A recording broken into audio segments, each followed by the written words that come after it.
Welcome back, everyone, to another Hearts of Iron 4 Mod Spotlight. And this time, we're going to take a look at the New Order.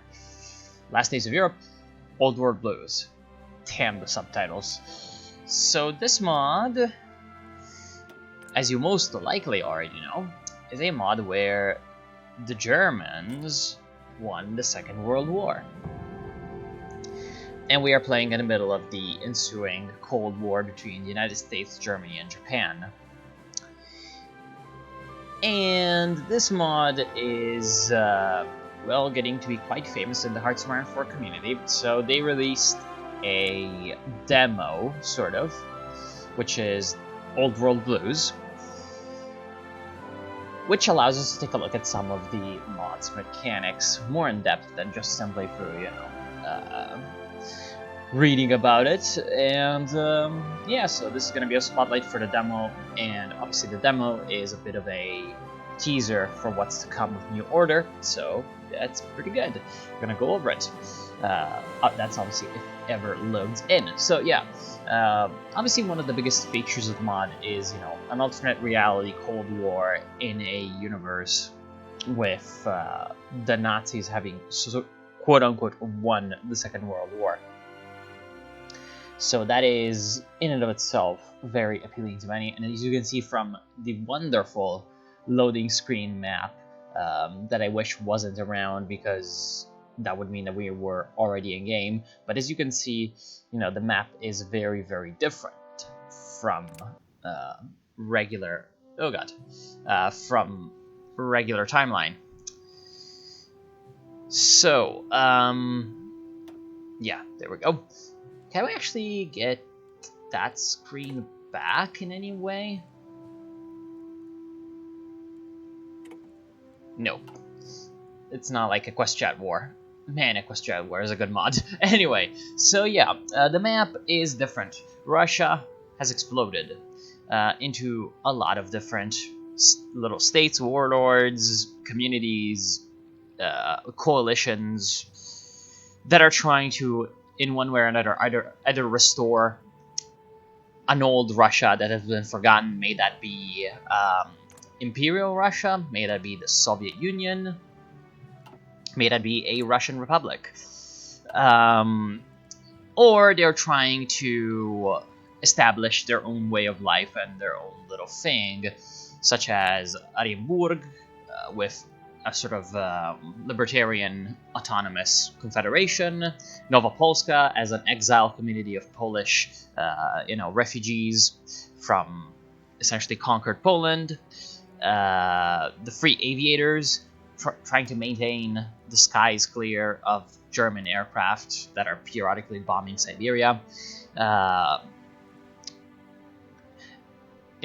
And there's others, Gorky with their tank plant. They've got a tank on the flag. There is, many different warlords doing their own things. The main ones we know about, of course, are the four that are included in the demo that we're going to get to in a bit.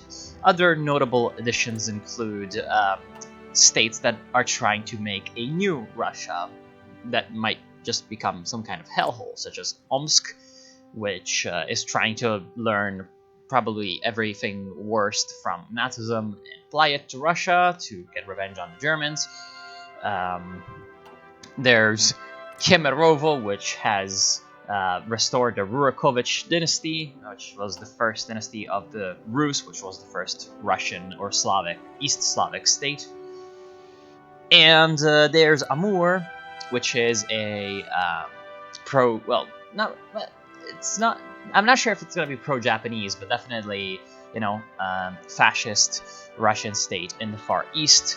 Buryatia is led by Valery Sablin, who in real life tried to lead a second socialist revolution in the Soviet Union against what he perceived as a corrupted shell of its former self in the 70s. So yeah, there's a lot of interesting characters playing around. There's also a theocratic, the possibility of a theocratic monarchy, and a bunch of other weird ideologies that just might reunify Russia and oppress it once more. The rest of the world has its fair share of ridiculous things going on, while the United States of America has its own problems, but it's led by the Republican Democratic Party, which has reformed and is opposed by the NPP, or New People's Party, essentially, anti-establishment coalition. And that leads the Organization of the Free Nations, which is, essentially just the old Anglosphere democratic states. They have occupied Iceland, but other than that, they've got their own thing. South America's boring. Africa we're going to get to in a bit. In Asia, Japan has managed to establish the co-prosperity sphere, a string of, both puppet governments and client states all throughout Asia, all kind of serving the interests of Japan. Especially puppeted are, the Chinese states, including, a reduced but potentially very, very dangerous reorganized China that is secretly trying to modernize to reestablish its independence. India is split between two governments. One of them is Japanese aligned and, sort of fascist, the Azad Hind. The other one is, at the beginning, social democratic under Nehru, but it's got a lot of problems. Indonesia is also a client of the Japanese. And the Middle East is mostly dominated by Italy and Turkey, who have, along with Spain, formed a triumvirate alliance to oppose the Germans under the Unity Pact. As you can see from the map, the Germans have dammed the Mediterranean, the Atalanta project, and so there's actually new lands that have arisen in the Mediterranean, or that have had waters recede from them, but the lands are pretty much useless. They're deserts. So yeah, and in Europe, predictably, the Germans are the ones, to really hold the levers of power. Except there's the crazy Ordensstaat Burgund under the SS, who have been kicked out from Germany, but still part of, technically Germany, that are trying to, cause problems. So yeah, that's the premise of TNO, and in Old World Blues, which is the demo, obviously, that we're playing as, we are faced with 4 potential countries to play as. There's the libertarian communes of Arjeburg, one city, surprisingly prosperous, surrounded by countryside that's autonomously governed, with central council trying desperately to govern everything, but anarchic politics just being in the way of that. There's the Ural League, who are survivors from the Vorkuta Gulag that have trekked down the Urals and have managed to, become essentially like a protective military order, not unlike something you'd find in Stalker or Metro. They're actually led by some Lithuanian priest, Latvian priest, which is kind of hilarious. And they are the children of Vorkuta, which is just great. And they're trying to protect the communities in the area from the wrath of people like Lysenko, who is a Soviet mad scientist that has fortified the industrial city of Magnitogorsk and is trying to create essentially the super Soviet man, literally, because why the fuck not? Breeding it to destroy the Germans. And the last remnant of, the far eastern German presence, which is Derlewanger's brigade, a band of renegade brigands, essentially trying to murder and pillage their way across Siberia. Yeah, if that doesn't sound fun to you, then I don't know what should. So yeah, essentially this is the environment you'll be playing in. The mod's style of gameplay is more focused on the narrative and the story rather than in the sort of, justify war goal, kill people, all that kind of stuff gameplay of regular Hearts of Iron 4. So definitely something different from standard Hearts of Iron 4, although obviously using the mechanics of Hoi 4. there's a new tech tree, as you can see. I am looking at that tech tree right now. Oh, perhaps this was a long research. There's a new tech tree, and almost every country has its own unique mechanics, which makes the whole experience quite good. So if we start off, we're gonna be bombarded very soon with events about things that are happening in our, post-apocalyptic Russian hellscape that are supposed to help us sort of immerse in what's going on. As you can see, thunder and lightning. This is happening because the German bombers are bombing everything in Siberia. Well, maybe not everything. Like maybe just if we go east enough. Yeah, if we go east enough, they're not taking.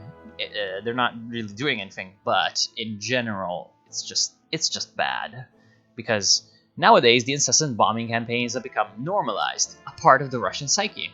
You know. If you'd ask either those men in the skies who dropped the same bombs every day on the same people, or the people on the ground who had the same bombs dropped on them every single day, you would get a very similar answer as to what considered their daily life. A game of life and death. So yeah, there we go. Bombers everywhere. Yeah. So, as we said, these four entities are the ones we play with in Old World Blues, and they all have their goals. So Arienburg is essentially to survive and prosper, and trying to build up their communities. However, they have three main, as far as I understand, three main paths. And oh look, the Nazis going in the moon, of course. They have three main paths that they can go down after a while. Three main factions, really, that are at play. There's the libertarian socialist, anarchist kind of status quo. There's authoritarian democracy, which can represent a lot of things actually in this mod, but is essentially like technocratic, a technocratic establishment in Orenburg City. And there's Maliankov's faction, which is trying to restore essentially the old ways of the Soviet Union. So that's them. Dirlewanger's brigade wants to burn, pillage, and murder everything. So that's pretty straightforward and get high and drunk. The Ural League is trying to stop people from doing that, from doing nasty stuff, and is trying to protect the Urals from the threats, the threats that are around. So in that vein, even though Arienburg is not exactly like ideologically compatible with them, they are their friends. And yeah, look at that.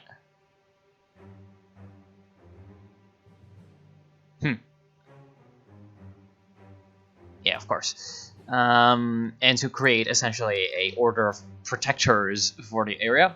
And Magnitogorsk is trying to, be a crazy, despotic, technocratic hellhole that is trying to restore, both restore the Soviet Union in a way, because they do not only have the mad scientists going on, they've also got the NKVD surviving in there. But they're also obviously trying to make Russian super soldat, super soldiers, to fight the Huns. And in the mod, since your gameplay is meant to be limited to the southern Urals area, you're going to be limited in your options, but in the full game, as you can see, there is a path for the reunification of Russia. And as far as I understand, quite a lot of warlords will have the option to do that, and you're gonna say, well, can't everyone? Can't they just, declare war on everyone and eventually get enough states to do the reunification? Well, justification is disabled in this mod, so the only way to go to war is by focus trees, events, decisions. So that's why. So yeah, if you're, as you can see, Lysianko in the focus tree that you get as part of the mod, you can go to war with the Ural League and Arienburg, and eventually take the decision to reunify the Southern Urals, but you cannot as the Ural League because you do not get war goals, as far as I understand, at least not on everyone. So there's that. And as I said, all of the countries have like their own unique, you could say, mechanics. So the Guard has different kinds of training standards that they can, because the Guard is not exactly like a country, it's more like, you know, a military order, as I said. So they can either lower training standards, which is going to lower their army experience, and most likely lower eventually the Children of Vorkuta spirit, which is, you know, giving them division recovery rate. And probably might change their military laws at some point, maybe. Like they have military laws that give them some good buffs. And we'll get to that later. As you can see, new guards are initiated every 50 days. Currently, the expected number of initiates to pass the final trials is 300, and at maximum capacity, our training facilities could handle 600. So their manpower is shit. As you can see, their units over here, even though we have enough guns for everyone, we do not have enough people to man our units to full strength. So we are potentially vulnerable. So one way that they could do that is, you know, by sort of tinkering with the Guard standards. So that's that. While if we go to the other entities, we're gonna see different. Oh wow, okay. So every time we tag over to someone, we get a different thing. Anyway, if we go over to different entities, we see different decisions and systems at play. So with Lysianko, you have the NKVD's loyalty. And if you let that NKVD loyalty reach close to 100, you can have a really, really bad thing for Lysianko happen. Which I will not spoil, but if you go ahead and play with that, you can unlock an interesting little path. Well, it's actually not interesting in terms of gameplay, but, you know, potentially interesting in the future when it's all expanded upon, because this is very, very much work in progress, as it said. Then you have your army's readiness, which at the beginning is very, very low, although I'm not sure exactly what it does. I've played with Lysianko, and you can increase it fairly easily. However, at the same time, I do not know... Like, I do not know what it actually does, so I'm not sure. Because you don't really have a national spirit signifying low army readiness. Perhaps it's supposed to be there, but I do not know. There's Lysianko's sanity to deal with, because he's a mad scientist. If he's sane, you get some pretty great buffs. Plus 10% research speed is never bad, and weekly stability and political power gain. If he's not sane, things go bad. And if he goes to 0, things go really bad. Because he's not the Ural League, so he's not like a sort of a quote-unquote lawful good kind of guy. He can raid and loot people and get test subjects for his experiments, because of course, which all have different outcomes. If we go to Mr. Derlewanger over here, he's got the brigade secure, so his whole mechanic is whether or not his officers and soldiers are content or disloyal or anything like that, or organized or hate him. And if you let that go down, then you know, all sorts of bad things could happen. Not only you have these malices that are going to happen if you have, you know, disorganized or discontent. You can also have a lot of bad events that happen to Derlewanger. It's actually kind of a meme, but he has over 200 different death events, and when this guy dies, the brigade explodes. So, because it's a bandit state, and it's basically just a gang that's led by Oscar Derlewanger. So yeah, so that's keeping the brigade secure. There's the Black Bandits, which, you know, is essentially dealing with the soldiers as well. pillage the land. Terror is the remedy for resistance.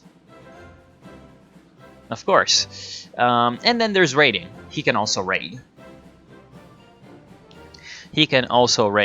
However, the effects of the raiding for him. So, like, when you raid other people, what happens is, I like how the text when you're playing as Durlowanger's Brigade is also, and that's something that I'm going to mention later, is also very, very vulgar. But we're going to mention that later. So, when you raid people, you get loot. The loot that other people have, representing how, you know, you're taking their shit, and then you can spend that loot in one way or another. So with Durlowanger, you give it to your officers or your soldiers, so that will make them make them better. As Lysianko, over here in Magnitogorsk, you can invest that into upgrading your agriculture, industry, research. As Arienburg, you can improve your economy. You can centralize the country, and you can either push the authoritarian democratic faction or the authoritarian socialist faction. So that's what you can do. Now you might be saying, well, in what way you are upgrading your industry, for example, when you're getting loot as Lysianko? We'll see. Well, what the TNO team is trying to do is make this mod be a bit of a halfway between Hearts of Iron 4 and Victoria 2, in that it's supposed to be much more playable for the nation building and the economic aspects in general, and like the societal development and all that kind of stuff. So there's a bunch of quote-unquote laws, even though some of them aren't really even just laws, it's just societal development as well, that represent how your country is being governed, or how developed it is. And in the full game, there's also going to be a GDP, an economy system where nations have GDPs and they can invest this GDP into, you know, all the stuff that nations do. So there's also going to be a pretty in-depth economy system. However, it's not in the demo, so yeah. So you can do stuff that, changes around how you do your army, from scraping the barrel to disarm nation, so that's pretty normal stuff. Women's service, you have military supervision, whether or not your soldiers are allowed to do whatever the fuck they want. Training of your troops, racial integration, because of course, draft exemptions, which kind of political system you have, religious rights, I love state atheism, trade unions, immigration, slavery, of course, and a bunch of other stuff, you can see it. Then there's, like, of course, economy laws and social laws and all that stuff. And in the demo, you cannot change any of this stuff. However, in the full release, I believe you will be able to, within limits with political power. But one of the main ways you're going to be changing things is obviously through focus trees and decisions. And societal development is actually very, very cool, because there's going to be different ways in which, again, you can improve your people's livelihoods or worsen it in case you want to, because some people want to see the world burn in this. Hint, hint, hint. With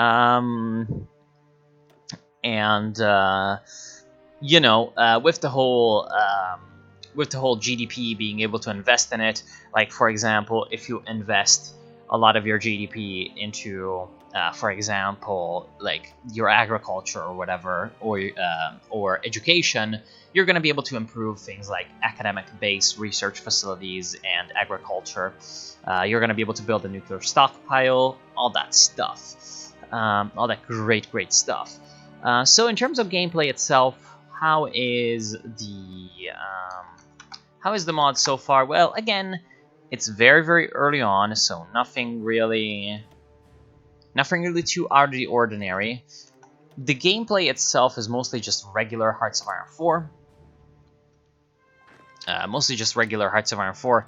However, again, the style of TNO is very focused on the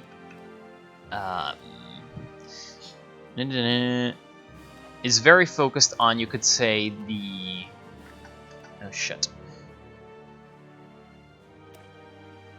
Hello, why is it lagging so much? Whatever. The style of TNO is very much focused on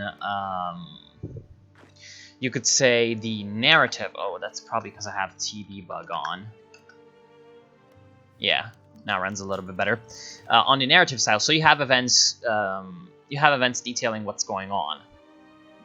It has been and for example, you have things like, it has been a long time now since we gloriously served the Führer, but some ways of our former lives still remain in place.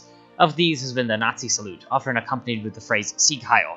Of course, ever since we were betrayed by our country, we have no Nazi party. The gesture has instead migrated over as a mark of respect and loyalty to Der Levanger, particularly among the Germans in our band. But with growing number of non-Germans in the brigade and the fact that we do not longer serve the Reich, a number of our boys are questioning why we still do this gesture at all. Should we continue to promote its use or let it fall away? The salute is no more than a mere gesture, we shall keep it. Or we are forging our own destiny without Germany. Abandon the salute. So, from that, you get other events. So yeah, very, very much focused on the narrative style with branching event paths and different things that are all going to be happening. It's great because the writing is good, like pretty surprisingly good. Like, it's in style. Events that are describing the situation still keep the kind of, scholarly kind of cleanliness about it.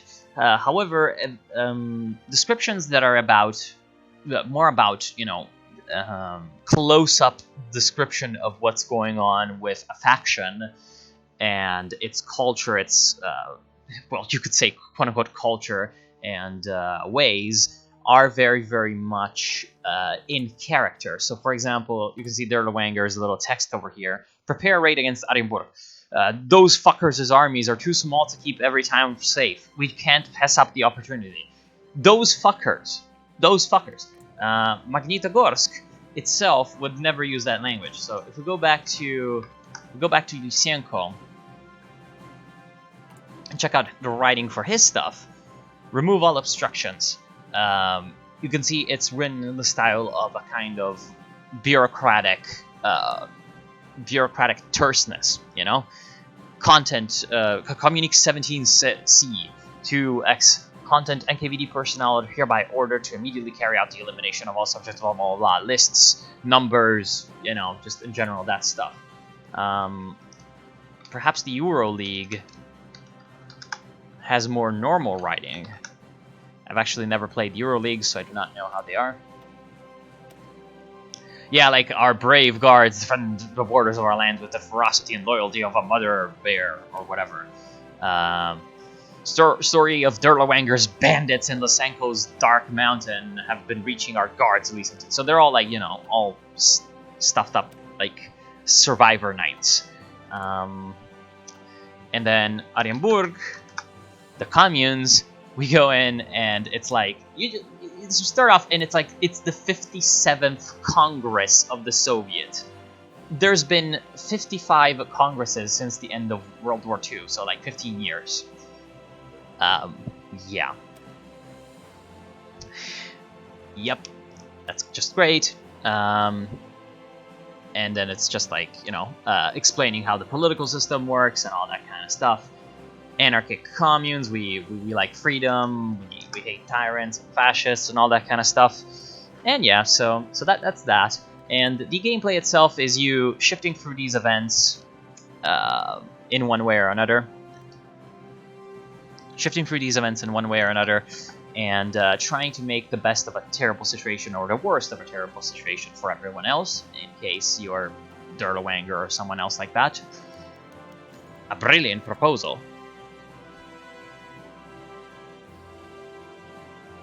The soldiers of the brigade will be angered by this. Of course.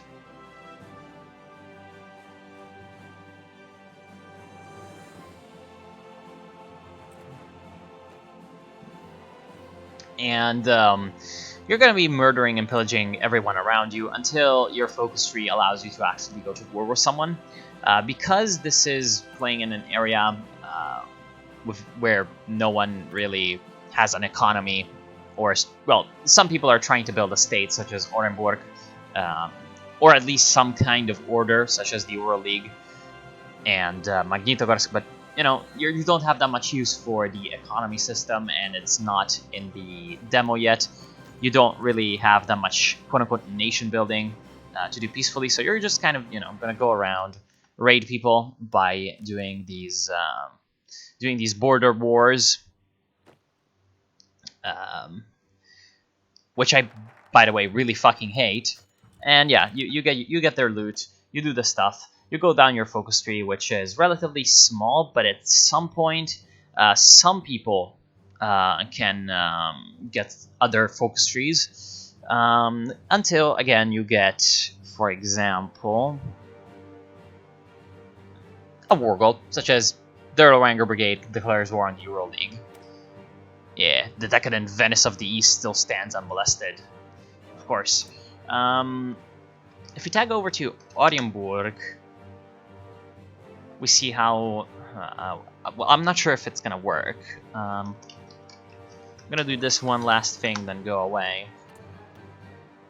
Oh, god damn it. God damn it, he's... I'm just gonna complete the focus tree very, very quickly, because... Well, rip. So that's what happens when you lose a raid. You got raided, you pay the price. I like how you have a Turkic general, and I like how one of your leaders is called Svoboda. Field Marshal Ludwig Svoboda. In case you do not know, Svoboda in Russian means freedom. So this guy might have changed his name or something to Freedom. What? Okay, sure. God damn it. So we're just gonna wait until this is over. And yeah, another thing that you can do is switch around your government a little bit, but there aren't really that many ministers around. In fact, most do not really have a lot of ministers. And yeah, what I'll do is I'll just go through this focus tree with autocomplete very quickly and see if I can get the proposed chairperson event to fire and show you what happens after that for Orenburg. There are, again, branching paths for everyone, and there's going to be a whole lot more like hidden focus trees and stuff in the regular game. It's going to be actually a big part, the whole sandbox and paths aspect is going to be a big part of the mod. So here we go. Let's see. Come on. Okay.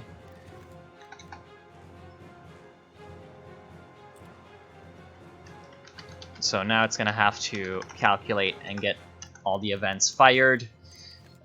So yeah, you can see that there's going to be a lot of reading to do. A failed Congress, of course.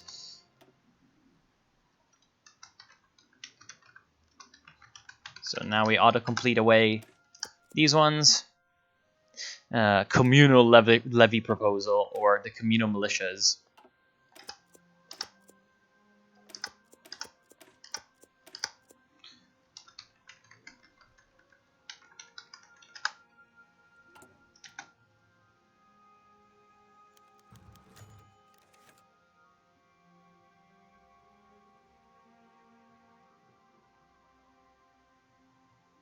I believe that the Workers' Council should begin levying soldiers from the various communes to Orenburg. The councillors, in almost total unison, began to boo off the young, nervous councilman at the podium. You know, there's always another way, the secret army. Fucking love it. The bandit and the scientist, reassuring the communes. And I believe there's also like different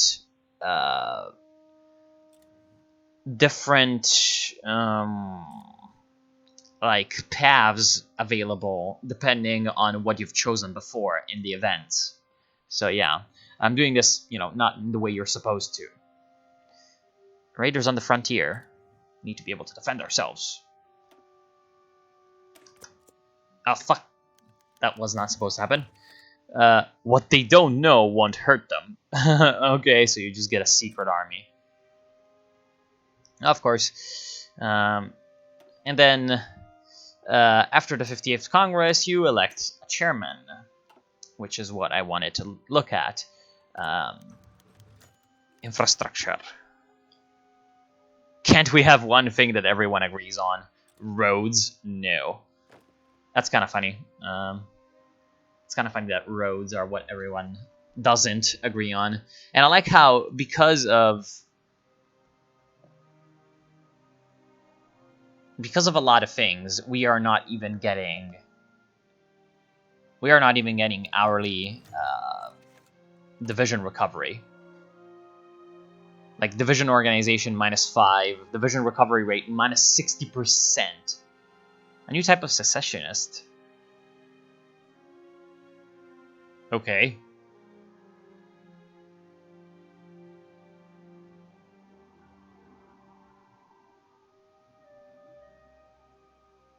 The commune would leave Orenburg and apply for the Ural League's protection. What the fuck?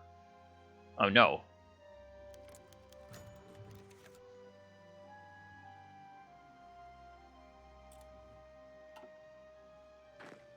So yeah, with Orenburg you have some interesting things. You have some interesting things going on. But yeah, this is mostly par for the course for most of these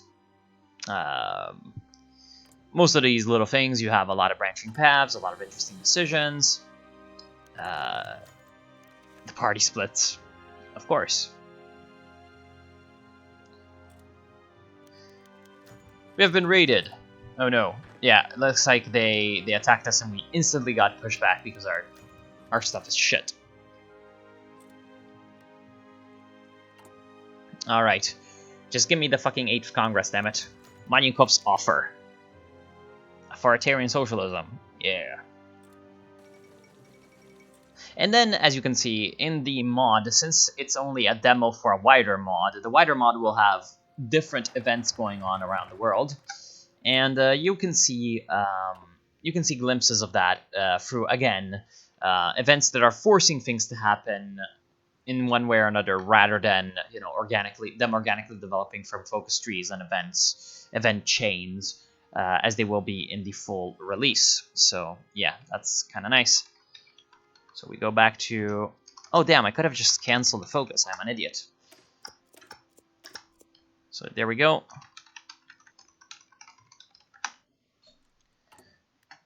And let's see what happens now. So, new Congress. Compromising on powers. The council votes. Now, all we can do is wait. So, Burba gets inaugurated as chairman, possibly because of all the choices we have taken. Burba's speech. There we go. So now we have a new part of the national focus. All about the Orenburgian Renaissance. Orenburg redefined, the crown with the jewel. Of course. So, yeah, technocratic, quote-unquote, market socialism or whatever. Friends with the League, deregionalization, Soviet land surveys, of course. So yeah, that's Orenburg, and you even get a new flag. If you had the Malinkovite faction survive, you could have the Malinkovite faction. There's also a way to survive as the communes, but I do not know that. So yeah, there we go. There we go. Anyway, that's the mod. So I will link it in the description, as always. I'll also link the Discord of the mod in the description because, you can get a lot of interesting information about everything there. And also there's like the Reddit where there's a lot of people talking about it, and a wiki and all that kind of stuff. So if you want to know more, you can go check that stuff out. And as always, I want to thank you all for watching. I hope that you've enjoyed, and I'll see you soon. As you've probably seen, there's going to be videos for this mod on the channel, so yeah, stay tuned for that. See y'all hopefully soon.